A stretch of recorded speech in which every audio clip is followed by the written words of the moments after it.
So you think this might not get into the national press? Well, a few lines on the inside page of The Guardian, but nothing to worry about. Actually, it's only the urban middle class who worry about the preservation of the countryside because they don't have to live in it. Would that be all, Minister? Yes. No. This may well blow over, but it doesn't answer my basic question. Which was? Why wasn't I told about it before I made the announcement? There are those who have argued, and indeed cogently, that on occasion there are some things it is better for a minister not to know. What are you talking about? Minister, your answers in the House and at the press conference were superb. You were convincing and convinced.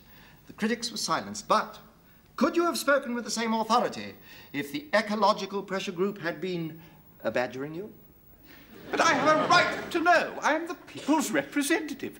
What right have you got to withhold this information from me? It's intolerable. It's in your own best interest, Minister. What do you mean there are some things it is better for a minister not to know? I mean, it's outrageous. It must not occur again. As it so happens that I've got a plan here for the reorganization of this department which will ensure that it doesn't. Indeed? Yes, indeed. Now, if I were to have one undersecretary and 2 assistant secretaries reporting directly to me... Minister, no, please. No, just a moment, Humphrey. Let me tell you my plan. The plan is immaterial. Minister, I have something to say to you which you may not like to hear. Why should today be any different?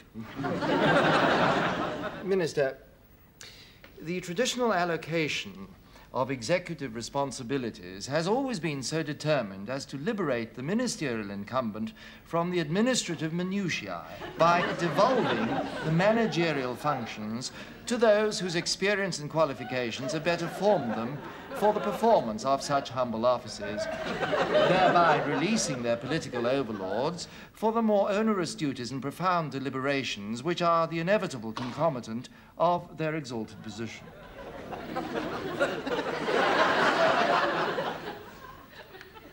Now, whatever made you think I wouldn't want to hear that? Well, I thought it might upset you. How could it? I didn't understand a single word. Humphrey, for God's sake, for once in your life, put it into plain English. If you insist. You are not here to run this department.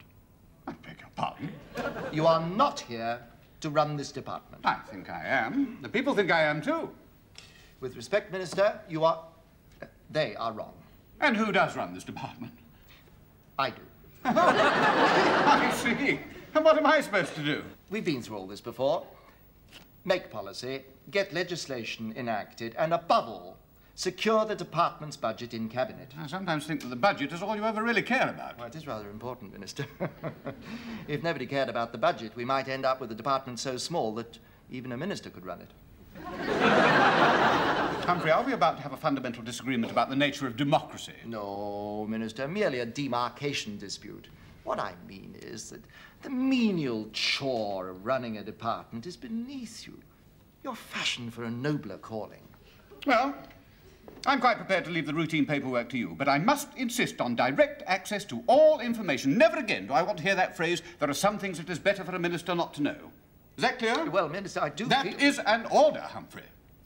As you say, Minister, if that is what you really want. It's treating cabinet ministers as though they were irresponsible 10-year-olds.